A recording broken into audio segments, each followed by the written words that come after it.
ನಿಮಗೆ 30 ದಿನಗಳಲ್ಲಿ ತೂಕ ಹೆಚ್ಚಿಸಬೇಕೇ? ಹಾಗಾದರೆ ಈ ಟಿಪ್ಸ್ ಫಾಲೋ ಮಾಡಿ. ಬೆಳ್ಳಗೆ ಎದ್ದು 1 ಗ್ಲಾಸ್ ನೀರು ಕುಡಿಯಿರಿ, ಇದರಿಂದ ಜೀರ್ಣಕ್ರಿಯೆ ಸುಧಾರಿಸುತ್ತದೆ.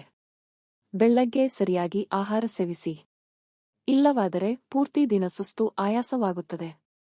ಬ್ರೇಕ್ಫಾಸ್ಟ್ ಮತ್ತು ಲಂಚ್ ನಡುವೆ 2 ಬಾಳೆಹಣ್ಣು ಸೇವಿಸಿ ಅಥವಾ ಬ್ರೇಕ್ಫಾಸ್ಟ್ ಮೊದಲು ಸೇವಿಸಿ. ಬಾಳೆಹಣ್ಣಿನಲ್ಲಿ ಅಧಿಕ ಪ್ರೋಟೀನ್, ಪೊಟ್ಯಾಸಿಯಂ ಮತ್ತು ವಿಟಮಿನ್ ಬಿ ಇದ್ದು 2 ಬಾಳೆಹಣ್ಣಿನಲ್ಲಿ 210 ಕ್ಯಾಲೋರೀಸ್ ಇರುತ್ತದೆ.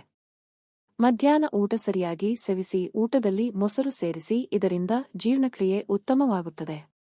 ಸಂಜೆ ಪೀನಟ್ ಬಟರ್ ಮತ್ತು ಬ್ರೆಡ್ ತಿನ್ನುವುದರಿಂದ ಪೀನಟ್ ಬಟರ್ ರಿಚ್ ಫ್ಯಾಟ್ ಹೊಂದಿದೆ.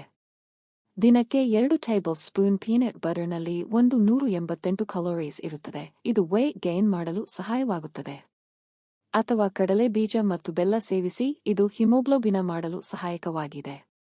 ಮಜ್ಜಿಗೆ ಕುದಿಯುವುದರಿಂದ ಜೀರ್ಣಕ್ರಿಯೆ ಸುಧಾರಿಸುತ್ತದೆ ಮತ್ತು ದೇಹ ತಂಪಾಗಿರುತ್ತದೆ. ರಾತ್ರಿ ಊಟ ಸರಿಯಾಗಿ ಸೇವಿಸಿ. ಊಟದಲ್ಲಿ ಪ್ರೋಟೀನ್ ಸೇರಿಸಿ, ಇದರಿಂದ ತೂಕ ಹೆಚ್ಚುತ್ತದೆ.